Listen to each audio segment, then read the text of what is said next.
Hello everyone मोर चेनेलले आपनालोक सकलोके most welcome. पोनप्रथमे आपनालोक सकलोके मोर फाলৰ পৰা ৰঙালী বিহুৰ বহুত শুভেচ্ছা যাচিলো। বহাগ বিহু বুলি মইনো কি কৰিলো তাকে আপোনালোকৰ লগত শ্বেয়াৰ কৰিম বুলি ভাবিলো আৰু এই ভিডিঅটো আপোনালোকলৈ আগবঢ়ালো আৰু আশা কৰিছো আপোনালোকে চাই ভাল পাব। উৰুকাৰ দিনা মই গুটি পিঠা পনাখিনি বনালো। গুটি পিঠা পনা মানে একচুয়ালি মই নাৰিকলৰ লাডু কেক আৰু তেল পিঠাহে বনালো। তাকে অকমান সব বস্তু বনাবলৈ ট্ৰাই কৰিলো আৰু আপোনালোকে বিহু বুলি কি বনালে কমেন্ট কৰি জনাব। এতিয়া বাজিছে ৰাতিপুৱাৰ 5টা। আজি হৈছে 14 তাৰিখ মানে গৰু বিহু। আগদিনাখনে মই ঠেকেৰা মাহ হালধি এইখিনি সকলো বস্তু ৰেডি কৰি থৈছিলো আৰু ৰাতিপুৱা গুটেখিনি বস্তু পটাপট মই ৰেডি কৰি ললো আৰু ৰাতিপুৱা সোনকালে গা পা ধুই মই ৰাতিপুৱা 6টা বজাতে কিচেনত সোমালো কাৰণ মোৰ হাজবেণ্ডৰ ডিউটি আছিল। সেইকাৰণে পটাপট গুটেখিনি কাম কৰি ললো আৰু 100 এবিধ শাক বুলে গৰু বিহু দিনাখন খাব লাগে। সেইকাৰণে মই চেষ্টা কৰিলো 100 এবিধ বাৰু নহল তথাপি চেষ্টা কৰিলো সেই মিক্স ভাজিখিনি মই প্ৰথমে বনাই ললো। আৰু আজি হৈছে 15 তাৰিখ। আজি হৈছে আমাৰ মেইন বিহু আৰু ৰাতিপুৱা প্ৰথমতে শুই উঠি মই ফুলত অলপ পানী দি লৈছো আৰু তেনেকৈ আজি বিশেষ মোৰ খৰখেদা কৰিবলগীয়া তেনেকৈ একো কাম নাই কাৰণ মোৰ হাজবেণ্ডো নাই, ডিউটিলৈ গৈছে তেওঁ আৰু মাহঁতৰ ঘৰতো আজি মই যাব নোৱাৰো বিশেষ কাৰণ তেওঁ নাই যেতিয়া। সেইকাৰণে ভাবিলো আজি অলপ লাহে গোটেইখিনি কাম কৰি লওঁ।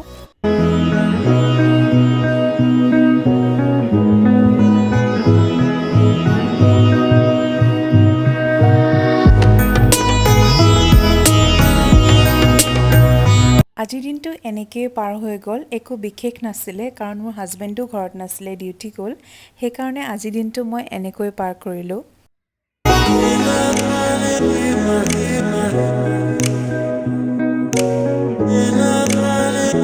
আজি হৈছে 16 তাৰিখ আৰু আমি আজি গৈছিলো মাহঁতক সেৱা কৰিবলৈ আৰু বাহঁতো আহিছিলে আৰু আমিও আছিলো। গোটেইখিনি একেলগে লগ হলো, খুব ভাল লাগিলে। আৰু এয়া হৈছে আমাৰ ড্ৰেয়াঞ্চ, ডাঙৰ হ'ল আগতকৈ অকণমান। গৈ প্ৰথমতে চাহ জলপান খাই ললো আমি। এয়া মোৰ হাজবেণ্ড আৰু মোৰ ভিনদো একেলগতে চাহ খাই আছে আৰু এইফালে ৰেয়াঞ্চ আমনি কৰি আছে। আমনি মানে উৎপাত কৰি আছে আৰু সি আৰু মাকেইটাৰ পিছে ঘূৰি ফুৰিছে।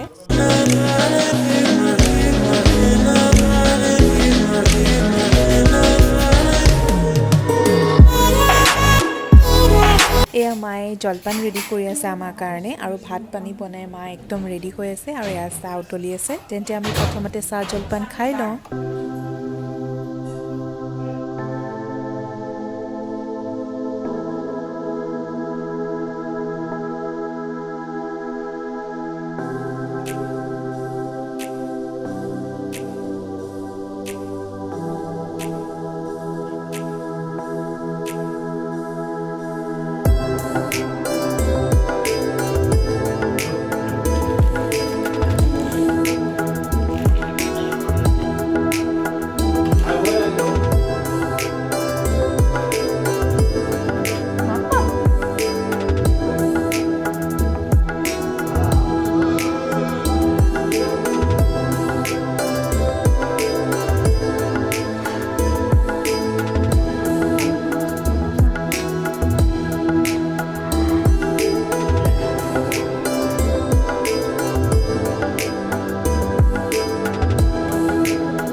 আমি এতিয়া সেৱা কৰি ভাত চাত খাই ৰেডি হৈ গ'লো আৰু এতিয়া চলি আছে গিফ্ট দিয়া। বায়ে আমাৰ দুইজনকে গিফ্ট দি আছে আৰু আমাৰ ফালৰ পৰা বা ভিনদলৈ বিহু বুলি এটা উপহাৰ আৰু এয়া আমাৰ মা পাপা ফালৰ পৰা বিহুৰ স্পেচিয়েল গিফ্ট।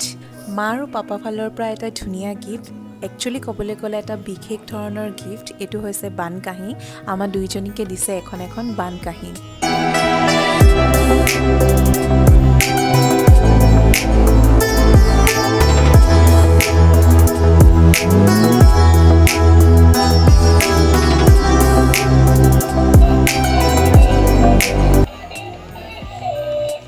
আৰু এতিয়া আমি গৈ আছোঁ আমাৰ ঘৰৰ ওচৰতে আছে বৰ্তাৰ ঘৰ আমি এতিয়া মা ঘৰৰ পৰা গৈ আছোঁ বৰ্তাহঁতৰ ঘৰত সেৱা কৰিবৰ কাৰণে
বৰ্তা বৰমাক সেৱা কৰি চাহ তাহ খালোঁ আৰু এতিয়া গৈ আছোঁ আমি মাহঁতৰ ঘৰত মোৰ হাজবেণ্ড আৰু মোৰ ভিনদেউ গুচি যাব ঘৰত আৰু বা মই অকণমান দেৰিৰ কাৰণে থাকিম কাৰণ আমাৰ মাহঁতৰ গাঁৱতে পাতিছে বহাগী উৎসৱ এদিনীয়াকৈ পাতিছে সেইকাৰণে ভাবিছোঁ অকণমান দেৰি আমি চাম তাৰপিছত মোৰ হাজবেণ্ডে আহিব মোক নিবৰ কাৰণে তেন্তে আমি এতিয়া গৈ আছোঁ বিহু চাবৰ কাৰণে একেবাৰে ওচৰতে হৈ খোজকাঢ়িয়ে যাব পাৰি কিন্তু মোৰ হাজবেণ্ডে ক'লে মই সেইফালে গৈ আছোঁ যেতিয়া আপোনালোকক ড্ৰপ কৰি দিম আমি বিহুতলি পালোহি এতিয়া তেনেকৈ প্ৰগ্ৰেমবিলাক ষ্টাৰ্ট হোৱা নাই অকণমান দেৰিৰ পিছৰ পৰা প্ৰগ্ৰেমবিলাক ষ্টাৰ্ট হ'ব আৰু এয়া ৰেয়াঞ্চ আৰু মোৰ বা ৰেয়াঞ্চে কৰিছে আমনি চাওক তাক কি কৰিছে হিমাকক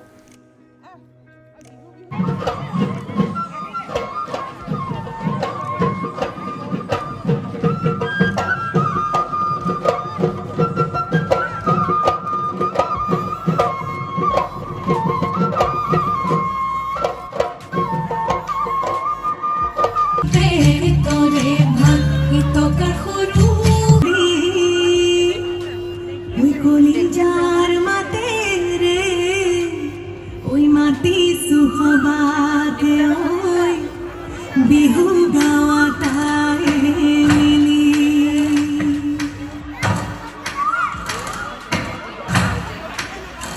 আৰু মই বিহুৰ 3 দিন এনেদৰে পাৰ কৰিলোঁ আৰু কিছু অংশ আপোনালোকক দেখাবলৈ চেষ্টা কৰিলোঁ আৰু একেবাৰে শেষত আপোনালোকক আকৌ এবাৰ মই ৰঙালী বিহুৰ শুভেচ্ছা দিছোঁ আৰু মোৰ ভিডিঅ'টো চাই যদি আপোনালোকৰ ভাল লাগিলে লাইক কৰিব কমেণ্ট কৰিব আৰু লগতে ছাবস্ক্ৰাইব কৰা নাই যদি প্লিজ ছাবস্ক্ৰাইব কৰি দিব